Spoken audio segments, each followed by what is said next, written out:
आगमन होता है।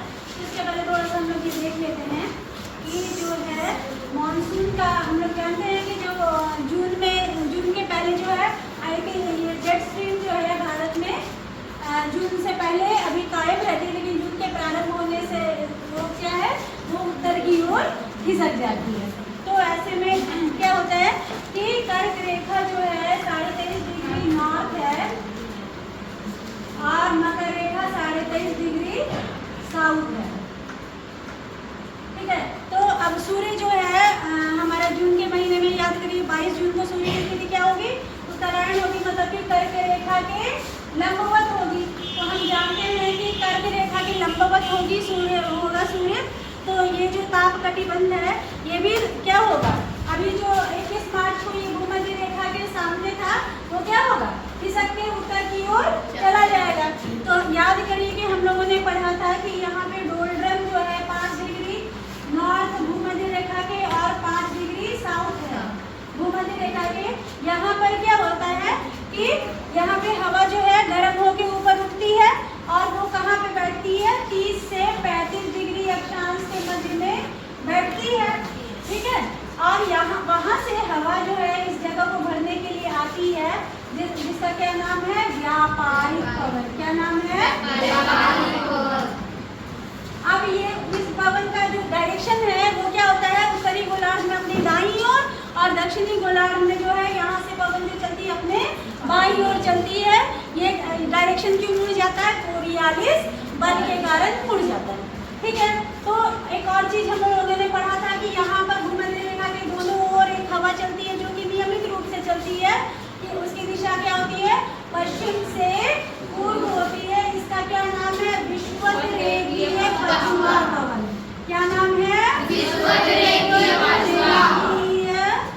पछुआ पवन। ठीक है, तो अब आप लोग देख सकते हैं कि यहाँ से व्यापारिक हवा जो है इस तरह से आई और यहाँ से ये हवा पश्चिम से पूर्व चल रही। इसी तरह यहाँ से व्यापारिक हवा आई, ये हवा कौन सी हवा, विषुवतरेखीय पछुआ पवन कहाँ से कहाँ चल रही है, पश्चिम से पूर्व की ओर चल रही। तो आप लोग देख रहे हैं कि ये हवा और ये हवा दोनों मिल जा रही है कि नहीं मिल जा रही है, मतलब कि इन दोनों का क्या हो रहा है, अभिसरण हो रहा है।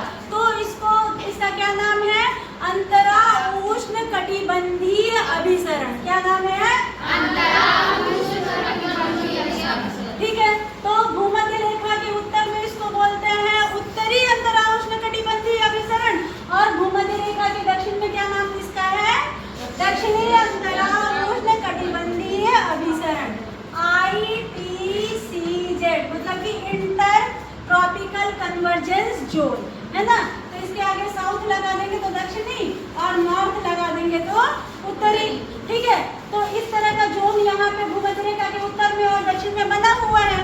लेकिन सूर्य जो है वो क्या हो गई, उत्तरायण हो गई। कब, 22 जून को उत्तरायण हो गई। तो ये जो ये पूरी स्थिति जो है ये अब कहाँ मिलेगी, आपको यहाँ पे मिलेगी कि नहीं मिलेगी। इसका मतलब है कि अंतरा उष्ण कटिबंधीय अभिसरण अब कहाँ पहुँच चुका है, यहाँ पे उत्तर में पहुँच चुका है कि नहीं पहुँच चुका है।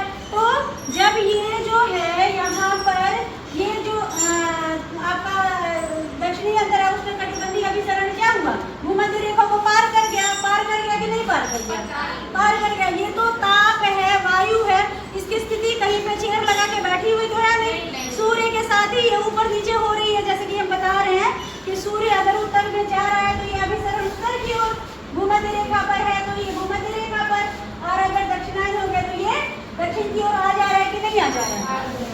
ठीक है, तो इस तरह से क्या हुआ कि दक्षिणी अंतरा उष्ण कटिबंधीय अभिसरण ने क्या किया, भूमध्य रेखा को पार कर दिया। पार करने के कारण क्या हुआ, कोरियालिस बल के कारण ये किधर मुड़ गया, अपने दाईं ओर, है ना। कहाँ मुड़ा, अपने दाईं ओर, क्योंकि उत्तरी गोलार्ध में जो है वायु किस ओर मुड़ जाती है, अपने दाईं ओर मुड़ जाती है, और दक्षिणी गोलार्ध में अपने बाईं ओर मुड़ जाती है। तो ये अपनी दाईं ओर मुड़ गया। और हम लोग, भारत कहाँ है, यहाँ पर। ठीक है, भारत कहाँ है, यहाँ पर है। हम लोग अब इस मानचित्र पे आते हैं तो यहाँ हम लोग देख रहे हैं कि सूर्य उत्तरायण होने के कारण क्या है, पामीर का पठार बहुत गर्म हो चुका है ना, जिसके कारण ये जो एरिया है बहुत गर्म है। तो बहुत गर्म है तो यहाँ पे प्रेशर क्या रहेगा, लो। प्रेशर क्या रहेगा, लो। ठीक है। तो लो प्रेशर है और यहाँ से हवा भी आ चुकी है। तो आई ये हवा, ये इसका नाम क्या है, इसकी दिशा क्या है? दिशा देखिए क्या है, देखिए इधर अपनी दाईं ओर मुड़ी तो दिशा क्या है, ये दक्षिण है और ये पश्चिम है और ये इसके बीच वाली दिशा है ना, तो इसका क्या नाम है, दक्षिण पश्चिमी हवा है। तो इसका नाम है दक्षिण पश्चिम मानसून। क्या नाम है? दक्षिण पश्चिम मानसून। अब ये दक्षिण पश्चिम मानसून जो है ये भारत का जो दक्षिणी छोर पे टकराने के कारण क्या हुआ, दो भागों में ये बट गई। कितने भागों में बटी? दो भागों में। कौन सी? एक अरब सागरीय शाखा है और एक बंगाल की खाड़ी वाली शाखा है। ठीक है, तो ये अरब सागर की शाखा जो है ये आगे बढ़ी और पश्चिमी घाट से टकरा गई, है ना। तो फिर क्या हुआ, क्योंकि ये अरब सागर से होके गुजरी थी तो इसने क्या किया, नमी को खींच लिया। तो इस हवा के अंदर क्या है, बहुत सारी नमी है। तो क्या होता है, हम लोग मान लीजिए झोला लेके चले और कहीं पे टकरा गए तो वो झोला हमारे हाथ से गिर जाएगा कि नहीं गिर जाएगा? गिर जाएगा ना। तो यहाँ पे क्या है, यहाँ पे पहाड़ है और यहाँ पे ये हवा टकरा गई तो क्या होगा, यहाँ पे वर्षा हो जाएगी। अब क्या है कि ये पहाड़ है, यहाँ पे हवा टकरा गई तो यहाँ पे वर्षा हो गई और फिर ये हवा ऊपर गई फिर नीचे उतरी तो यहाँ पे उतनी वर्षा नहीं। तो इस वाले क्षेत्र को क्या कहते हैं, वृष्टि की छाया प्रदेश। क्या कहते हैं, वृष्टि की छाया प्रदेश। ठीक है, इसके बाद ये और अंदर की ओर गई तो लेकिन इस हवा से जो है राजस्थान में वर्षा हो जानी चाहिए ना, लेकिन वर्षा नहीं हुई। क्यों नहीं हुई? क्योंकि अरावली पर्वत जो है इसके समानांतर पड़ रहा है। इस हवा की दिशा भी यही है और अरावली पर्वत भी इसी तरह से। तो ये तो हो गई अरब सागर वाली शाखा की बात। अब हम लोग बंगाल की खाड़ी वाली शाखा के बारे में बात करते हैं। तो यहाँ पर इन पहाड़ों से टकरा कर ये यहाँ पे वर्षा करेगी पूर्वोत्तर भागों में, फिर ये आगे बढ़ेगी हिमालय से टकरा कर यहाँ पे इस एरिया में वर्षा करेगी, फिर ये हिमालय से यहाँ पे पहुँचेगी और ये अरब सागर वाले शाखा से मिल जाएगी। क्या करेगी, यहाँ पे मध्य भारत में मिल जाएगी और यहाँ पे वर्षा करेगी मध्य भारत में। उसके बाद ये आगे बढ़ेगी और बंगाल की खाड़ी वाली शाखा से राजस्थान में वर्षा होगी। ठीक है, तो हम लोग देखते हैं कि भारत में जो है इस मानचित्र में आप देख सकते हैं कि भारत में कब मानसून देखिए 1 जून को पहुंच चुका है भारत में, है ना, टकरा चुका है। उसके बाद आगे बढ़ते हुए देखिए ये आपका कर्नाटक में कब पहुंचा, 5 जून को पहुंचा कि नहीं पहुंचा। फिर आगे बढ़ते हुए ये 10 जून को यहाँ पहुंचा और आप देखिए ये आंध्र प्रदेश में कब पहुंचा, 5 जून को पहुंचा।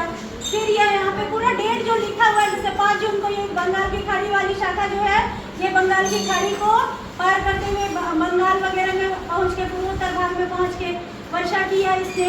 फिर 10 जून को मध्य भारत में लगभग मध्य भारत में बारिश हो रही है ना। हम लोग बिहार ये देखिए पटना में 10 जून को बारिश हो रही है कि नहीं हो रही। फिर ये शाखाएं आगे बढ़ी और 15 जून को जो है पूरे मध्य भारत में वर्षा हुई। फिर आगे बढ़ते हुए ये देखिए 1 जुलाई को राजस्थान में और एकदम पश्चिमी राजस्थान में कब वर्षा हो रही है, 15 जुलाई को वर्षा हो रही है। इस मानचित्र का महत्व समझ में आया ना कि ये बता रहा है कि ये मानसून जब पहुंचा तो भारत में कब कहाँ पे बारिश हुई। तो इस तरह से जो है भारत में वर्षा होती है। तो यहाँ पर जो है क्या होता है, ये लो प्रेशर बनने के कारण क्या होता है, ये जो है दक्षिण पश्चिम मानसून को खींचना तो है ना, खींचने में बस थोड़ी मदद करता है।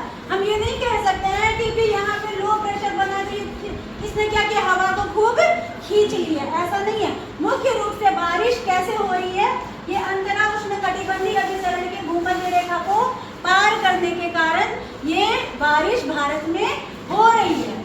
लेकिन इसमें इस लो प्रेशर का भी बहुत ज़्यादा रोल होता है, लेकिन उतना नहीं जितना हमको लगता है कि लो प्रेशर बनता है इसीलिए ये हवा को खींच लेता है और यहाँ पे बारिश हो जाती है, ऐसा नहीं है।